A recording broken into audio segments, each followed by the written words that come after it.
Hey all, welcome back. We've moved in to the living room this time because there is road construction literally a block from my house. They're completely building a new road, so it's just noisy all the time. But we're back for part 2 of the bike check / review. The bike being this, my Cinelli Vigorelli disc frame. So I've been riding this for the last 2 months about, or at least according to Strava. I've put 1,500 miles on the bike up to this point. And yeah, it's been great. I feel like I'm in a good place to talk about how it rides. Now, before we get going, I guess there's kind of 2 items. I wanted to do this ride review because when I was looking at buying this bike, when I was interested in it, I really couldn't find anything online that talked about the bike in any kind of meaningful way, at least the way the bike rides in any meaningful way. So I thought I would do one that might help somebody out. And along those lines, the second item is the geometry of the bike. Now, Cinelli's website classifies it as what they call crit geometry, which basically means that this bike is designed to be long and tall. So by tall, we're talking kind of like this big, tall head tube, and then the bottom bracket is pretty high. And then it is a 56 centimeter bike, but it still rides very long. Now, because of this, it has some interesting effects on the ride, where if you're in the market and you're just looking for kind of a cheaper alternative to what I'll call a standard road bike, like a foil, a Super 6, kind of anything in specialized range, then this is not going to be the bike for you. Because of its geometry, it rides completely different than anything, any of those standard kind of road bikes. Now, if you are just specifically looking for a crit monster bike, then yeah, this very well could be the bike for you. So we'll start with the flats. Again, because of the geometry of this bike, it being tall and long, it actually does a great job in the flats. You're able to get into kind of what is a modern aerodynamic position where you're leaned over, you've got a flat back, but you're still actually sitting up pretty high to keep your chest nice and open. So basically, think of Filippo Ganna on his Bolide TT bike, and that's pretty much what you've got here. Even though the frame isn't necessarily designed in any way to be an aerodynamic frame, it does great on the flats. You're never going to be able to ride the flats forever, I guess, unless you live in Kansas or something. Eventually, you're going to come across a hill.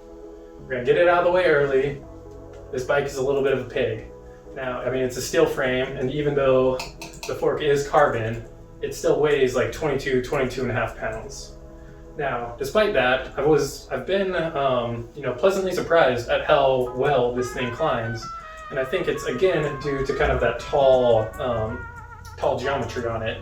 It puts you over the bottom bracket pretty well. When you're on the tops, you have like that open chest, so it's pretty comfortable, and it allows you to be in like a very powerful and comfortable position for long periods of time. So like me, for instance, I enjoy doing longer climbs. We have an hour climb just out of downtown, and this has been great for that, honestly.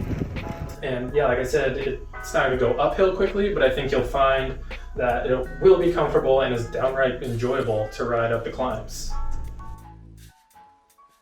Now on to the sprints, which is a little bit of a tough one for me because I am in no way, shape, or form a sprinter.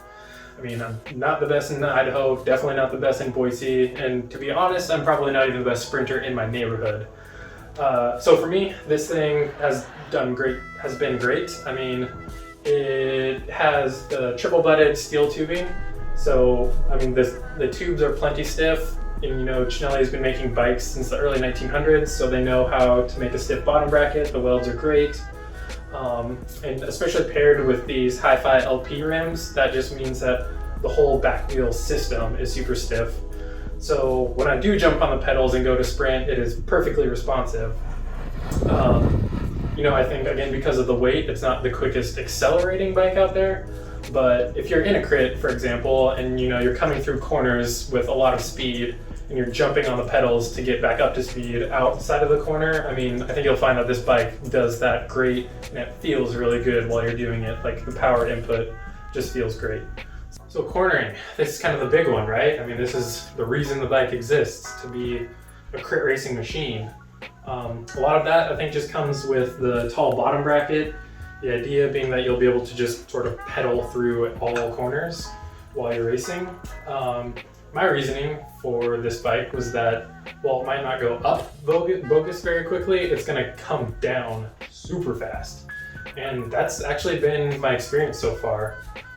You can see that it's got a surprisingly long wheelbase, that the rear tire isn't like slammed up against the seat tube like a lot of bikes are these days. The rake on the fork isn't huge, which helps maintain, kind of a nice, almost twitchy ride quality to it, which I like. The cornering on it does take some getting used to, just again because of that tall and long geometry.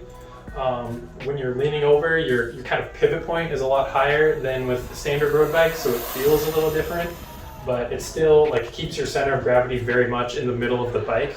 So once you do find that nice lean point, this thing just rails around corners and it's super fun. You basically don't have to worry about clipping your pedals with the exception of maybe the tightest switchbacks. And yeah, it's been a great bike. It pretty much has met or exceeded all of my expectations for cornering and kind of descending ability. Well, I think that pretty much covers it. The bike, the ride quality, it's been a great bike, and I'm looking forward to getting a full winter's worth of training on it. And I guess if you've got any questions about it, feel free to let me know. And yeah, I guess until next time, good luck out there.